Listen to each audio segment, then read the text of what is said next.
picking up where last year's film Mutant Mayhem left off and serving as kind of a bridge to an upcoming Teenage Mutant Ninja Turtles film, probably in 2025. We have a new Paramount Plus TV series with the same animation style and the same voice actors as that film Mutant Mayhem. Let's talk about Tales of the Teenage Mutant Ninja Turtles.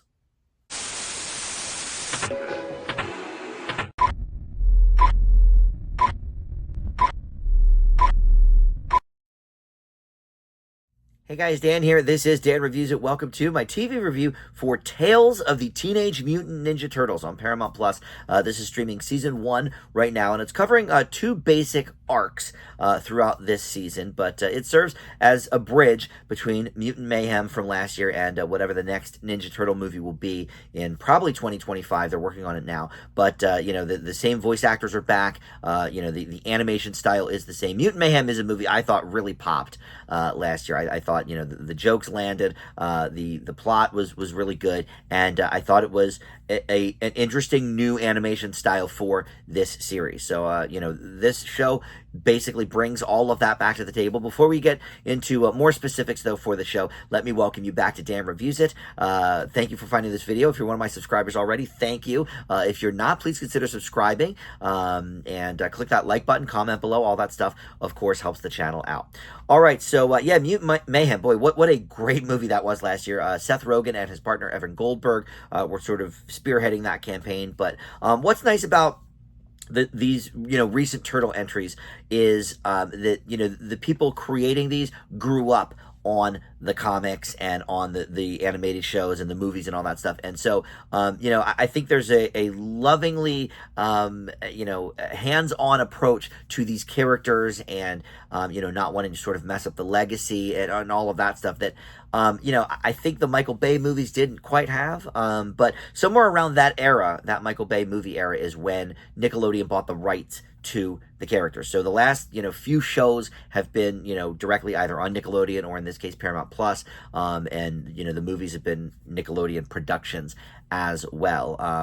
Maybe it was even before the Michael Bay movies. I forget, but it was sometime it's kind of around that era. And look, I am not a Ninja Turtle, purist or expert in any sense of the word. I didn't really grow up watching them. I was already kind of in high school by the time they started, so I don't know, I just never got into it. And then more recently I've seen several of the movies and both new and old movies, and some of the TV stuff as well. But Mutant Mayhem, for me, I think is one of the most well done productions that we've had from the Turtles, and I'll actually put a link at the end of this video to my Mutant Mayhem review, so you can watch that in full too. But this is, kind of more of the same, because you do have all of those voice actors back. So that is going to be Micah Abbey as Donatello, Shayma Brown Jr. as Michelangelo, Nicholas Cantu as Leonardo, Brady Noon as Raphael. I would say I'm most familiar with him because he was in the movie Good Boys, and he was also in the Mighty Ducks TV show for Disney, Disney Plus, I should say.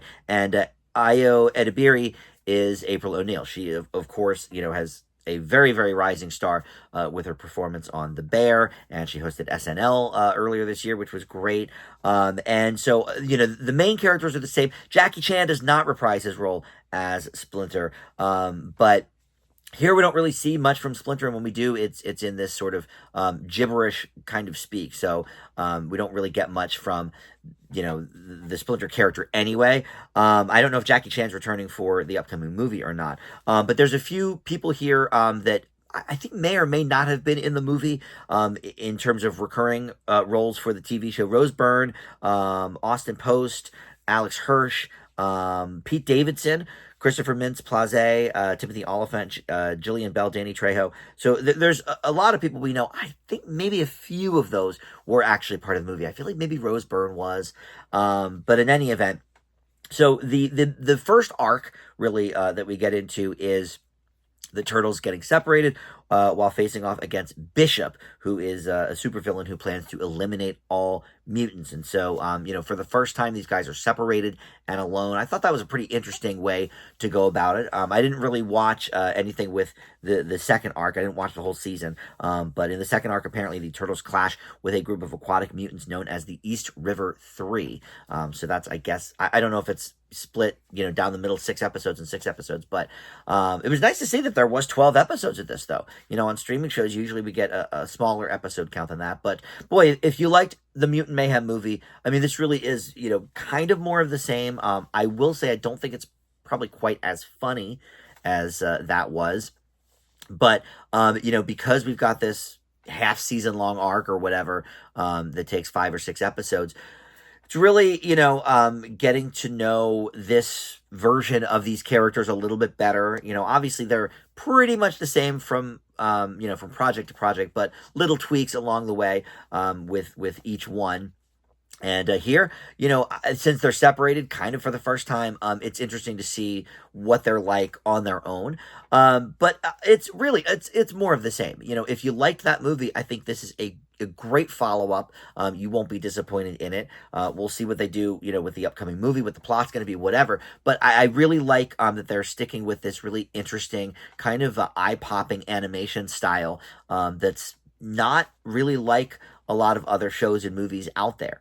I think that was one of the things that kind of had Mutant Mayhem stand apart from the other animated fare of last year, and this show definitely continues that. So, my review is basically, if you liked that movie, this is, I think, going to be up your alley as well. It's basically more of the same. I am going to knock it down a little bit of a peg, just because I don't think it's as sharply written. I don't think it's quite as funny as what the movie was. But I think everything else about that movie is also translated to this TV show. So for that, I will leave Tales of the Teenage Mutant Ninja Turtles with a B.